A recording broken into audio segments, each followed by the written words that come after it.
So, let me introduce me. I'm Gautier Hergott. I was a student last year, and Mickaël here taught to my promo 4D. So I like the environment, and I choose to do my end of study internship in the 4D company. Now I have been working for 4D for 9 months, and but I'm better in 4D than in English, so I let Mickaël explain a project I work on. Thank you, Gautier. I'm Mickaël, and I'm the IS manager in 4D since 15 years. And because I have a lot of different applications to manage and to supervise, it was a very hard work to go to the different servers to check if everything is working, if the memory is okay, if the disk space is okay. I needed a tool to have a quick view of all the applications, and I asked Gautier to work on that nice task to build something for me, not for me, for the company, sure. But you know, I dream, I am thinking about my applications all the nights, and you know what it is. And yeah, the principle, the major things I wanted to check on the applications were the availability, for sure. I have other tools to do that, but I needed to have in one tool the availability, the disk space, and a view of the cache, because that's something we need to check. The databases are evolving, the data is growing, and when we define the cache space, we don't know. We can guess, but we don't know exactly how the data will grow, and we have to check the cache size. And other thing I wanted to check is the possible memory leaks. I mean, when we develop, we have to create some list or some XML trees or open documents, and if the code is not completely safe, we forget to free to make free. And yeah, I wanted to check the memory were not growing anomally. So yeah, no, not no. Yeah, okay. So Gautier did a great job and created that dashboard, which give us the information I needed, the availability. We can have the availability since the 24 hours, and we have another counter that we can reset if we want, just for a period. I have a global view of the data and the space needed on the disk, and the free space on the disk to prevent, if the data is growing, to not have the disk that is full. You can go down.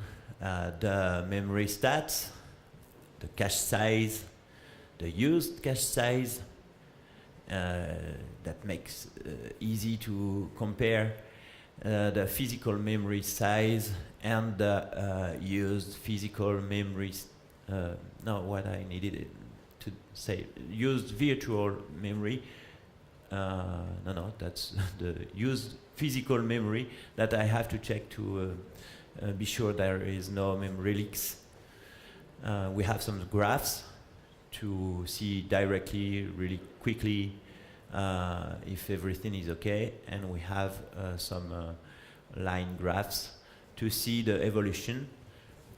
That graphs are not really representative because we have not a long time checking, but in that graph I can see if the cache is moving a lot, that there is a problem in the size of the cache I have defined it, or the last graph, the blue one, will make easy to see if there is some memory leaks, if it is growing and growing. So next, I think we pass to, yeah. How is it working? The goal was, yes, to have the different applications that I have to monitor, to control. And we put in each application a small component, which is really simple, and which will have the work to get all the information I want to monitor.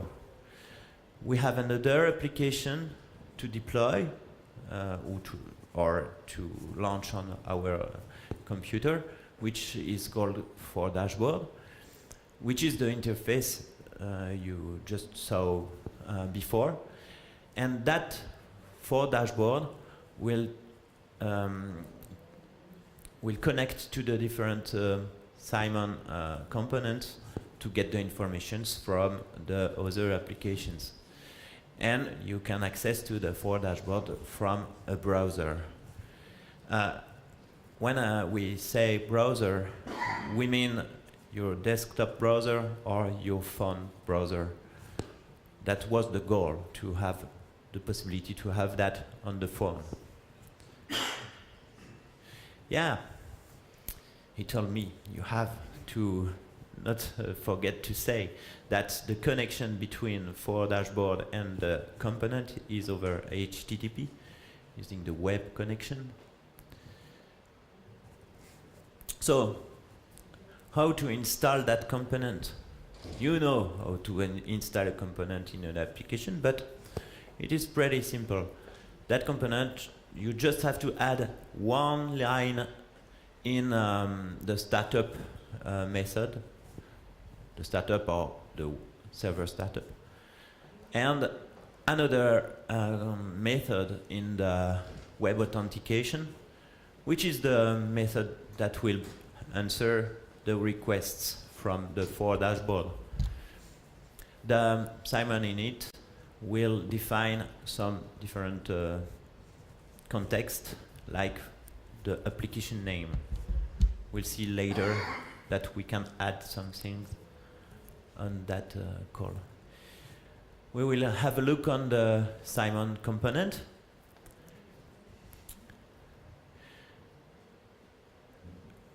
When a call is received by the component, that is the method that is executed. It's pretty simple. You can go. Yeah. And the beginning is just to, it's not really interesting, but you can see that it's organized by the different metrics we need to from the applications that we monitor, and each metric has his own method to calculate. So we can have a look on add backup.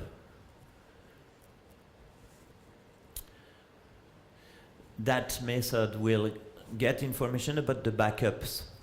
It is very important to have a look on the backups to be sure everything is okay and to be sure you have a backup in case of problem.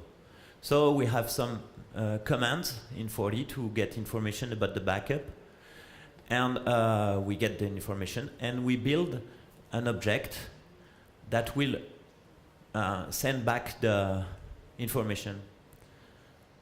It's a really simple object, just organized with the values we need to display in the dashboard. And yeah, the object is sent back with the $1 in the $1 because it's an object, so a reference to an object. We can update directly the object. And we can have a look on another metric, which is the connected users on your 4D server. And we can see that since the 4D v16 R4, we have a new command, which is get process activity. And that command is not available before the v16.r4. So that component is compatible with the previous versions, starting from 16. But it is compatible with the previous versions. And to avoid to use a command that is not existing with in the previous versions, we use execute formula.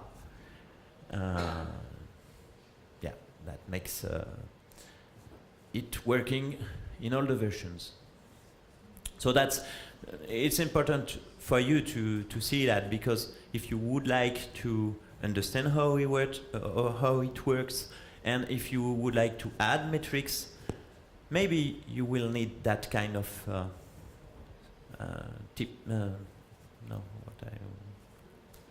things. Okay.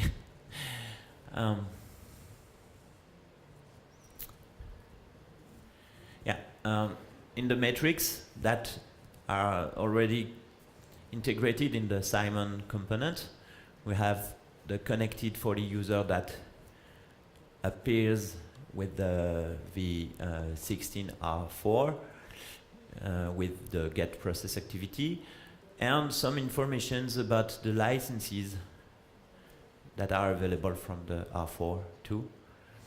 And in the R5, we will have some information about the web server, and we will be able to do some metrics on that. It's already done, right? You already did it. Yeah. You have that if you are using the R5. But yeah, what we really have to understand that, as you may understood with the keynote, etc., some other metrics will be available directly with the 4D commands, and it will be very nice to add them directly in that component, and really easy. So, yeah, or déjà, okay. That's good because all the applications we are monitoring that tool can show us all these metrics for all the different applications, but sometimes we need some specific information about a specific application, not for all the applications. So if you need a metric in all your applications, you will modify the component to make it general. But if you need a specific metric for a specific application, for example, you have a web service that the application will check to get information, but in some cases that web service returns a bad answer. So you would like to have that information directly here to see there is a problem. So we can add specific custom metrics which is some methods that you can write directly in your monitored application, and that method will return a result, and that result will be visible directly on the web interface of the dashboard. How to add your custom metric? Just write a little method that will be called, but you have to share it between the host database and the component. I don't really like the word database. I mean application, but that's the word used by Rottiers. Okay, and you have to modify the initialization code that is in the startup method. So we can show you how to add a custom metric really easily. So we go, no, that's, sorry.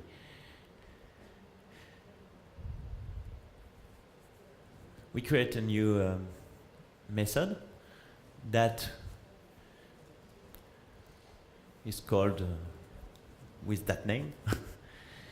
And the goal of that method is just to check a web service, a service on the web, I mean. So you can see it's pretty,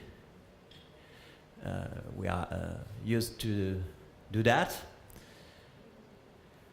And that HTTP gate will receive the answer, txt response, and we will be able to create a new object with a title, with the result we receive.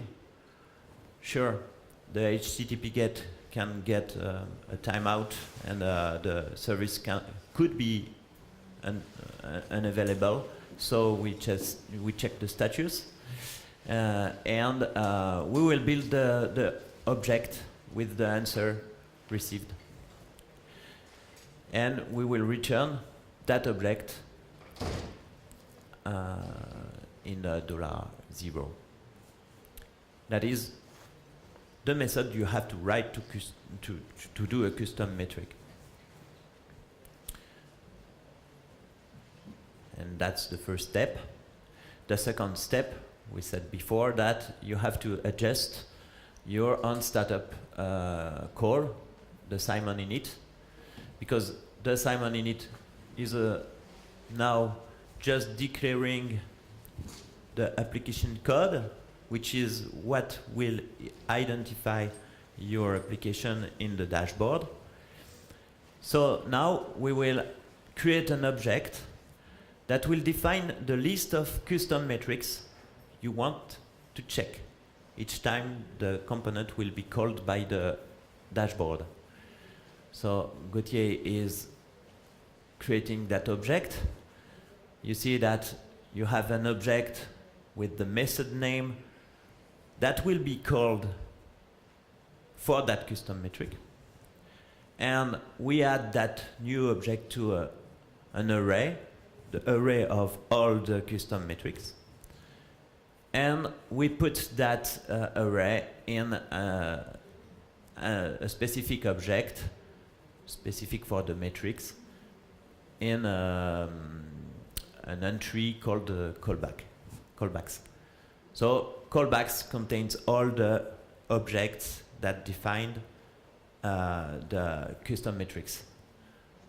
So you can understand that if I have more than one custom metric, I will have more than one object. Yeah, that part. Thank you. So it's easy to understand if you take a look at the code later. Okay. Yeah, we have to restart the application because that initialization is done on startup. So when it's done, we can check in the dashboard, but we can see that there is a problem because the method is not found or not shared. And we forgot to share the method between the host and the component. So when we refresh, we can see that the web service is alive, receives the value, okay. So it's working. I can see directly that my service is working. For example, you can use that, I use it, for example, to check the VAT number. I don't know if everybody here is aware about that, but in Europe, we have the specific VAT numbers, and we have some services to check that, and I can see that the service is working.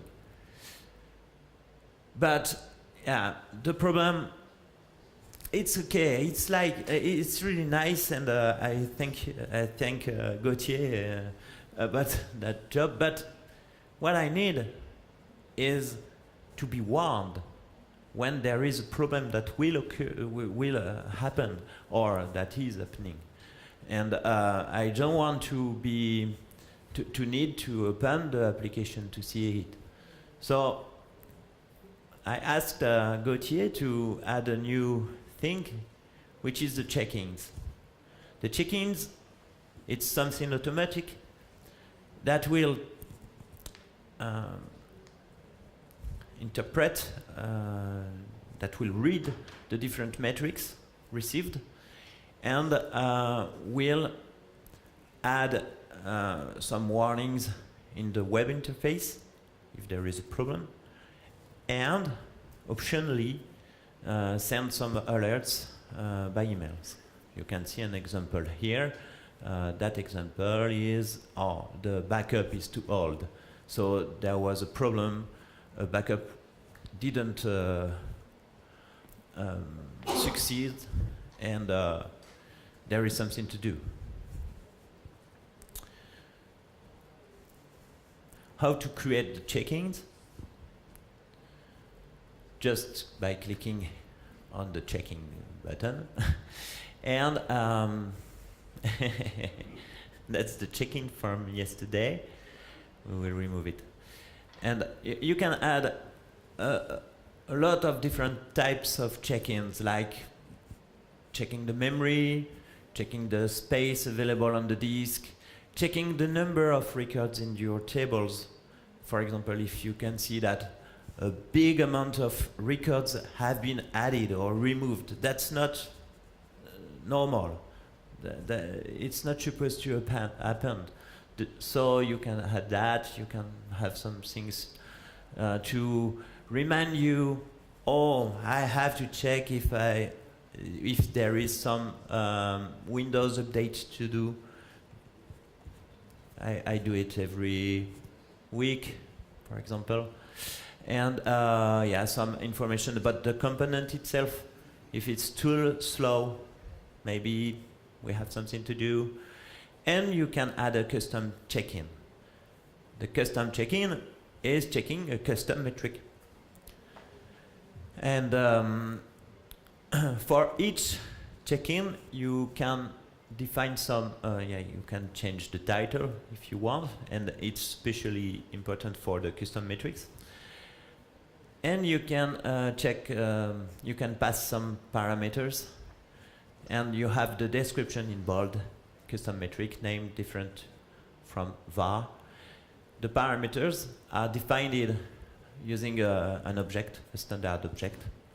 So here we will check the custom metric, the value returned in the custom metric called web service is alive, and we want to have the value okay.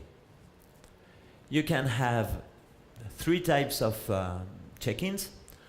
Some reminders, it's not really urgent to work on it. Some warnings, or there will be something that will be not very good in the some time in the future, and the errors that are really important. You can display it on the web interface. You can receive an email, And you can select if you would like to check it every day or regularly, I mean every 5 minutes, I think, by default.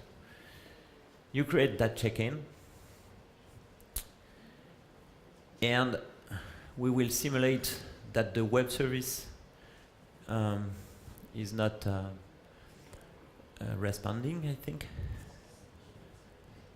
Oh, no, that's not that one. That's the R4, R3.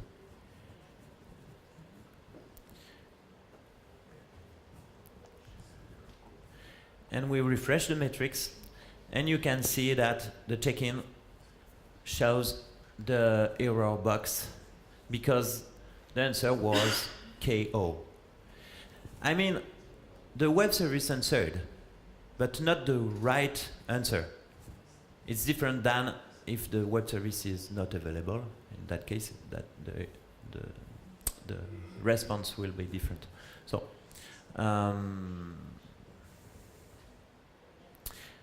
as you can see, Gautier is clicking on refresh metrics each time we want to show you something, but it's just for the demo. The metrics are refreshing automatically each 5 minutes by default. Ah, yeah. That's pretty good. And I'm really happy to have that tool to manage my applications. I have a lot of applications, 40 applications. And another thing I needed,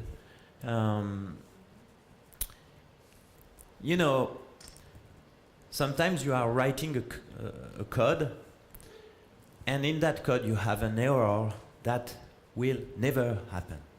Never. You know that it will never happen. Could you show me an example? That one. You see, I have a method that is searching in the countries, France. I know what are my data. What is my data? So, 2 possibilities. I didn't find that country, so maybe I will create it. I find one record, so it's what I want. That's the typical case.